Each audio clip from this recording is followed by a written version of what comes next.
হে বন্ধুসকল পুনৰবাৰ স্বাগতম জনাইছোঁ মোৰ চেনেললৈ মই সুৰজিতে বন্ধুসকল পুনৰবাৰ আপোনালোকৰ মাজলৈ এটা সৰু টপিক লৈছে যিটো টপিক হৈছে বহুত ভাল লগা আৰু এতিয়া যেহেতু বাৰিষা সিজন আহিছে ঘৰত যিবোৰ বিলাহী আছে সকলোবোৰ বিলাহী আপোনাৰ বৰষুণে মাৰি পেলাব তথাপি আপুনি নিজৰ ঘৰতে সৰু জেগা এডোখৰ ওখ ঠাইডোখৰ নিজে বনাই লৈ তেনেদৰে বিলাহী এটা অকণমান খেতি কৰিব পাৰিব সো বিলাহী খেতি কৰিব পৰা পদ্ধতিটো মই আপোনাক দেখাম ভিডিঅ'ত তথাপিও মই কৈ দিছোঁ যে আপোনাৰ ঘৰত গেলি যাবলগীয়া বিলাহী যিবোৰ গেলি যায় পেলাবলগীয়া হয় তাৰ সৰু সৰু স্লাইচ দুটা কৰি ল'ব স্লাইচ দুটা কৰি লৈ তাৰ পৰা কেইবাজোপাও বিলাহী আৰু খেতি কৰিব পাৰিব আপুনি ঘৰতে ওপৰ বা শৰ্ট হওক আপোনাৰ সৰু ওখ ঠাই তেনেকুৱা নিজে বনাই ল'ব পাৰিব সো মই ভিডিঅ'টো আৰম্ভ কৰিছোঁ তাৰ আপুনি থাম্বনেইল চাই মোৰ ভিডিঅ'টো আহিছে সো আহকচোন আজি ভিডিঅ'টো আৰম্ভ কৰোঁ তাৰ আগতে মই ইন্ট্ৰ'টো লগাই লওঁ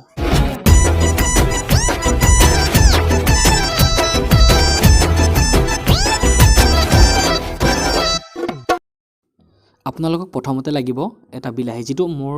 আধা গেলি গ'ল সেইখিনি পেলাই আধা কাটি স্লাইচ কৰি লৈছোঁ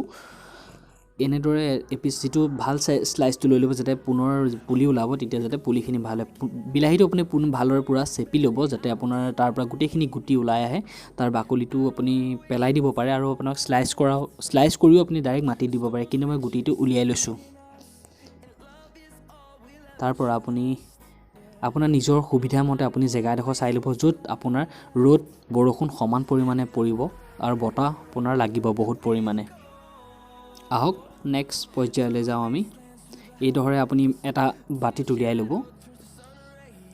তাৰ পৰা আপুনি এটা বাৰ্কেট ল'ব বাৰ্কেটত মই এইটো আপোনাৰ স্লাইচটো কথা কৈছিলোঁ যে স্লাইচটো আপুনি এনেদৰে কৰিব আৰু ছাইডত আপুনি যিটো স্লাইচটো বাচি যায় তাৰ স্লাইচৰ চাইডে আপুনি বিলাহী গুটিখিনি ছটিয়াই দিব আৰু কথা এটা মনত ৰাখিব যে আপুনি বিলাহীত বহুত পৰিমাণে পানী নিব আৰু এইটো চক যে মই বজাৰৰ পৰা কিনি অনা গুটি হয় আপুনি এনেদৰে কিনি আনি ঘৰতে লগাব পাৰে আপোনালোকক সহজ উপায় দেখাইছোঁ যে আপুনি ঘৰতে গুটিখিনি শুকুৱাই এনেদৰে কৰিব পাৰে আৰু এটা কথা মনত ৰাখিব বিলাহীত যে বহুত পৰিমাণে পানী নিদিব আৰু এই মাটিখিনিত মই অলপ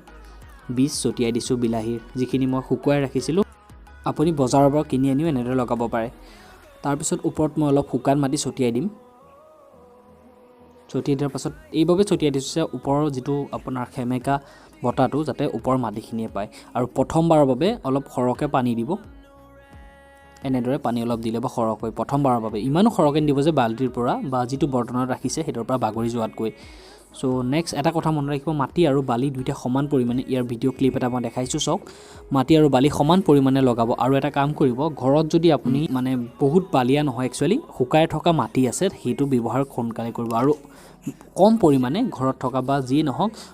অলপ গোবৰ ব্যৱহাৰ কৰিব যাতে আপোনাৰ সাৰৰ পৰিমাণটো বাঢ়ি থাকে নেক্সট ল'ম মই আমাৰ ঘৰত মানে পেলাবলৈ থোৱা যিখিনি ফুটছাই যিটো আপোনাৰ খৰিৰ পৰা ওলোৱা হয় বহুত লোকে নাজানিব পাৰে যিখিনি লোকে মানে গেছ ব্যৱহাৰ কৰে সেইখিনিৰ বাবে কৈছোঁ খৰিখিনি কিনিবলৈ পাব বজাৰত তাৰ পৰা এইখিনি মই মিলাই ল'ম ভালদৰে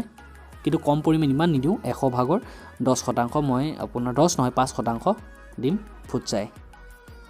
তাৰ পৰা ভালদৰে মই মিশ্ৰণ কৰি ল'ম এই মাটি বালি আৰু ফুটছাইখিনি এনেদৰে মিশ্ৰণ কৰিব সম পৰিমাণে যাতে কোনো ধৰণৰ কমি ইয়াত নাথাকে ফুটছাই মই এইভাৱে দিছোঁ যে কোনো ধৰণৰ পোক পতংগ অৰ্থাৎ সেইবোৰ পৰা যাতে বাচি ৰাখে মাটিখিনি কাৰণ পোক পতংগই বিলাহী মাটিখিনি যিমান মানে ৰস পায় বেছি ধৰে মাটিখিনি খানিবলৈ ধৰে ঠিক যদি ফুটছাইটো মই দি দিওঁ তাত তেনেহ'লে পোক পতংগৰ পৰা অলপ বাচি থাকিব তাৰ পৰা মই এটা বাল্টি লৈছোঁ বাল্টিটোত ইয়াত ছটিয়াই দিম বালিখিনি সমান পৰিমাণে মই বালিখিনি ইয়াত তলত দিম সৰু সৰু টুকুৰা যিহেতু ভাল মানে আপোনাৰ অলপ এয়াৰটো থাকে তলত সোমাই সেইভাৱে দিছোঁ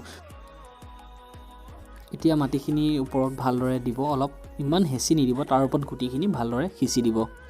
এনেদৰে সিঁচি দিব যাতে অলপ খেৰেঙা সিঁচিব যাতে আপোনাৰ পুলিখিনি ওলোৱাৰ পাছত ইটোৱে সিটো গাত নালাগে চ' তেনেদৰে আপুনি গুটিখিনি সিঁচি দিব আপুনি এডাল মানে মাৰি লৈ সৰু ফুটা কৰিও তাত দিব পাৰে কিন্তু মই ওপৰতে আপোনালোকক দেখাবৰ কাৰণে ছটিয়াই দিছোঁ চ' এনেদৰে মই ঘৰতে বিলাহী খেতি কৰি ওপৰতে সৰু বাল্টিঙতে বিলাহী লগাই মই ঘৰত বৰ্তমান খাই আছোঁ বাৰু সেইবাবে আপোনাক দেখাইছোঁ নিজৰ এক্সপিৰিয়েঞ্চৰ ফালৰ পৰা আৰু ওপৰৰ পৰা আপুনি এনেদৰে অলপ শুকান মাটি ছটিয়াই দিব আগতো দেখাইছিলোঁ তেনেদৰে আকৌ এবাৰ আপোনালোকক বুজাবৰ কাৰণে মই দেখাই দিছোঁ যিহেতু লকডাউন চলি আছে আপোনাৰ হাতত বহুত সময় আছে ঘৰতে বনাব পাৰিব এনেদৰে বিলাহী খেতি চ' এতিয়া বৰষুণ দিলেই আপোনাৰ ভিডিঅ' বনাই থাকোঁতে মাত হয়তো শুনিছে তাৰপিছত আহকচোন 20 দিনৰ পাছত পুলিখিনি চাওঁ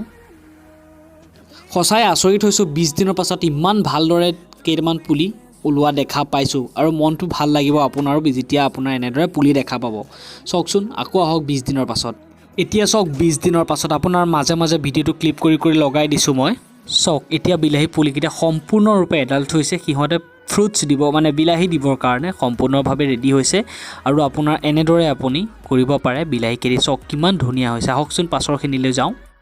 5 দিনৰ পাছত মই পুনৰ আহিলোঁ বিলাহীখিনি চালে মই দেখি সঁচাই আচৰিত হৈছোঁ ইমান সোনকালে যে বিলাহী ফুল মেলিব বুলি মই সপোনতো ভবা নাছিলোঁ আৰু দেখি আজি সঁচাই বহুত আনন্দিত হৈছোঁ মই ফুলকিপা দেখি সঁচাকৈ আপুনিও আনন্দিত হ'ব যেতিয়া আপুনি এনেদৰে বিলাহী খেতি ঘৰত কৰিব আপোনাৰ প্ৰথমবাৰ ফুল আপুনি দেখিব চাওক কিমান ধুনীয়াকৈ ফুলপা মেলিছে আৰু এতিয়া ফ্ৰুটছ লাগিবৰ কাৰণে সম্পূৰ্ণৰূপে ৰেডি হৈ গৈছে গাইজ লগতে কওঁ যে মোৰ চেনেল লাইক কমেণ্ট ছাবস্ক্ৰাইব কৰিবলৈ নাপাহৰিব এনে ভিডিঅ' পাবলৈ যেতিয়া আপোনাৰ বিলাহী গছখিনি ওখ হ'ব তাত গুটি লাগিব তাৰ ওজনৰ ফলত হয়তো ডাল ভাগি যাব এনেকৈ এডাল মাৰি লৈ গুৰিটোত পুতি আপুনি ইডালত বান্ধি দিব এডাল পুলি ভাগি আছে হয়তো মই লগাই দেখাম আপোনাক এইডাল আগৰডাল যেনেকৈ লগালোঁ তেনেদৰে খুচি আপুনি লগাই দিব যেতিয়া আপোনাৰ বিলাহী লাগিব তেতিয়া আপোনাৰ কি হ'ব যে বিলাহী যিমানে গুটি নালাওক কিয় মাৰিডালৰ ওজনৰ মানে মাৰিডালে যিডাল ধৰি ৰাখিব তেতিয়া ভাগি নাযাব আপোনাৰ পুলিটো বা ডালটো এনেদৰে বান্ধি দিব আৰু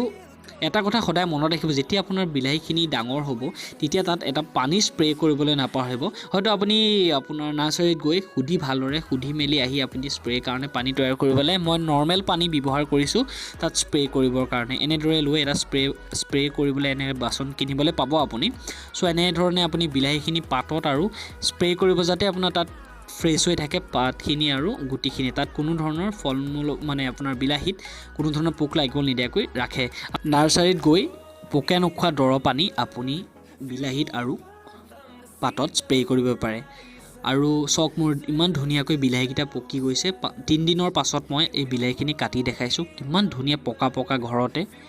ফ্ৰেছ হৈ থকা বিলাহী দেখিবলৈ পোৱা গৈছে চাওক কিমান ধুনীয়া হৈছে বিলাহীখিনি মই কাটিছোঁ আজি কাৰণ হাতে ছিঙা নাই আপোনাৰ বিলাহী ডালটোত কষ্ট পাব পাৰে যিহেতু ইমান কষ্টৰে সৰুৰ পৰা ডাঙৰ কৰিলোঁ হয়তো আপোনাক ভিডিঅ'টো দেখালোৱেই এয়া চাওক কম সময়ৰ ভিতৰতে পকা বিলাহী আপোনাৰ হাতত আপোনাৰ সাজৰ বাবে ৰেডি